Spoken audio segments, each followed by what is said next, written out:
পবিত্র কোরআন বলে যে পৃথিবীর মধ্যে একজন কাফের ছিল, খুবই ধনাঢ্য। তার মতো ধনাঢ্য ব্যক্তি পৃথিবীতে একটু পূর্বেও ছিল না, কিয়ামতের আগেও আসবে না।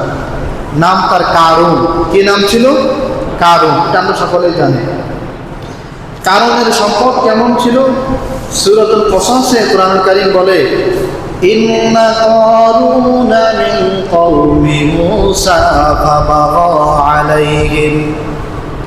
আল্লাহ রাব্বুল আলামিন বলেন, কারুন ছিল মূসা নবীর কওমের মধ্য থেকে একজন লোক। মূসা নবীর উম্মতের মধ্য থেকে একজন ব্যক্তির নাম কারুন। ওয়া আতাইনাহু মিনাল কুনুজি মা ইন্না মাফাতিহাহু। আল্লাহ রাব্বুল আলামিন বলেন, কারুনকে আমি আল্লাহ এই পরিমাণ ধন সম্পদ দান করেছিলাম।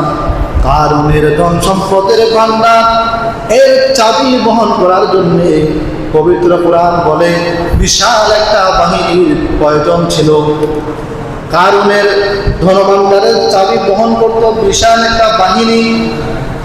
এই পরিমাণ সম্পদ আল্লাহ রাব্বুল আলামিন কারুনকে দান করেছিলেন।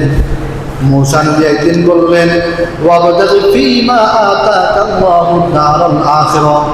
হে কারুন, আল্লাহ রাব্বুল আলামিন আপনাকে যে সম্পদ দিয়েছে, এই সম্পদ থেকে আপনি আল্লাহর রাস্তায় খরচ করুন। ভালো কথা বলেছে, আপনি আল্লাহর রাস্তায় খরচ করুন। কারুন তখন উত্তর দিল, ইন্নামা উতিতু আলা ইলমিন ইনদি। সম্পদ আমাকে আল্লাহ পাক দেননি, সম্পদ আমি নিজে উপার্জন করেছি। নাউযুবিল্লাহ। সে এই জবাব যখন দিল, তখন আল্লাহ রাব্বুল আলামিন বলেন, আমি তাকে স্মরণ করিয়ে দিলাম, আওয়ালাম ইয়ালাম আন্নাল্লাহা ক্বাদ আহলাকা মিন ক্বাবলিহি মিনাল কুরুন। আল্লাহ রাব্বুল আলামিন কারুনের পূর্বে তার চাইতে অধিক শক্তিশালী ব্যক্তিকে ধ্বংস করে দিয়েছে। কারণ কি সেটা জানে না যে তার চাইতেও অধিক শক্তিশালী ব্যক্তিকে পৃথিবীতে ধ্বংস করা হয়েছে? তাহলে সে কিভাবে অহংকার করলো?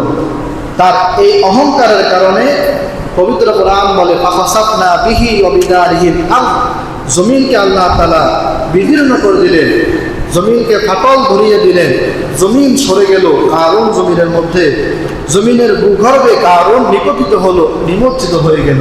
ফলে নবী বলেন, ইউজালজিলু ইলা ইয়াউমিল কিয়ামা।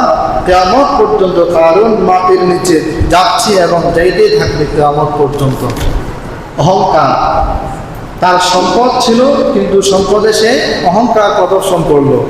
ফলে আল্লাহ রাব্বুল আলামিন তার সম্পদও ছিনিয়ে নিল, তাকেও ধ্বংস করে দিল।